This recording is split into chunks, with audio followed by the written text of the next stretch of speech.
উঠিল গল্প উঠিল।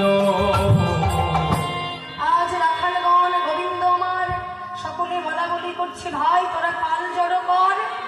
তখন শ্রীদাম সুদাম বলছে, কানাই আমরা না হয় পাল জড়ো করলাম, কিন্তু তোর কিছু কিছু চোরা ধেনু আছে, তারা তো কারো কথা কেউ শোনে না, তাদেরকে কিভাবে আমরা ফেরাবো?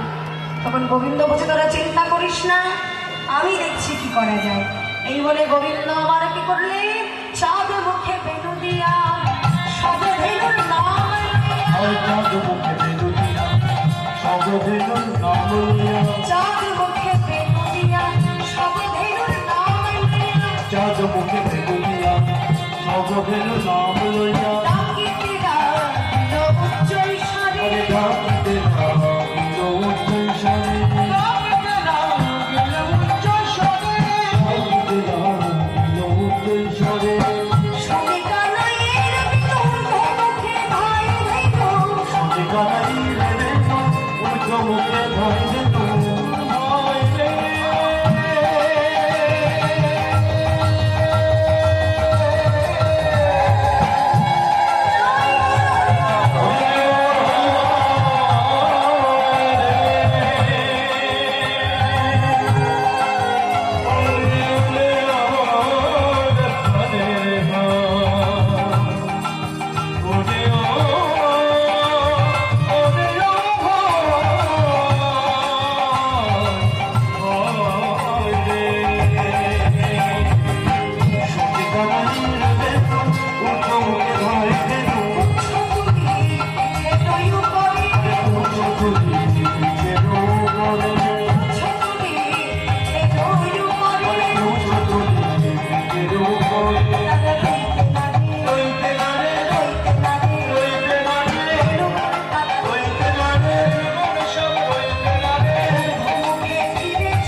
সকল ধেনু বৎস ফিরে এলো, কিন্তু সকল ধেনু ফিরে এলো ঠিকই, গোবিন্দ সকল ধেনু বৎসকে লক্ষ্য করলো, সবাই ফিরে এসেছে, ধবলি শ্যামলি কমলি লালি সবাই ফিরে এসেছে, কিন্তু আমার সুরভি গাভী তো ফিরে এলো না।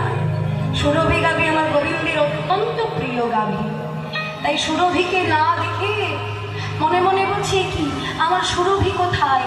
শ্রীরামকে বলছে, শ্রীরাম ও শ্রীরাম, দেখ দেখ সমস্ত গাভী ফিরে এসেছে, কিন্তু আমার সুরভি গাভী তো ফিরে এলো না। আমার সুরভি কোথায় রে? কোথায় তাকে পাবো এখন আমি? ওই সুরভি গাভীও আসছিল, কিন্তু বনাধারে পথ হারিয়ে একটা পর্বতের আড়ালে পড়ে সেই গাভী পথ খুঁজে পাচ্ছে না। তাই গাভীর কি অনুরাগ, পথ খুঁজে পাচ্ছে না, তাই কি করছে? গোবিন্দকে ডাকছে কিভাবে? গো গো বলে আমার গোবিন্দকে ডাকছে।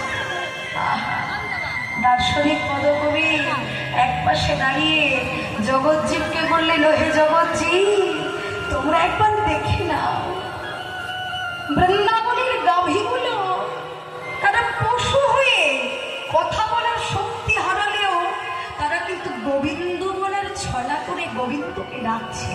গো গো বলে, গোবিন্দ বলতে পারে না, তাই গো গো বলে ডাকছে। আর আমরা মানব হয়ে কি করি না, তারা গো হয়ে গোবিন্দ বলে, কিন্তু মানব হয়ে আমরা একটিবার গোবিন্দ বলে ডাকি। আমরা মানব হয়ে কি করি না, মানব জন্ম পেয়ে আমরা কি করি না? এই মানব জন্ম আমাদের বৃথা যদি আমরা গোবিন্দ বলে না ডাকতে পারি, কৃষ্ণ বলে না ডাকতে পারি, না ডাকতে পারি, তাহলে আমাদের মানব জন্মটাই বৃথা। তাই তো বৈষ্ণব মহাজন বললেন, হে গোবিন্দ, তোমার শ্রীচরণে আমার একটাই প্রার্থনা, যদি এই পৃথিবীতে আমায় কখনো জন্ম দাও, তাহলে যেন আমায় বৃন্দাবনের গো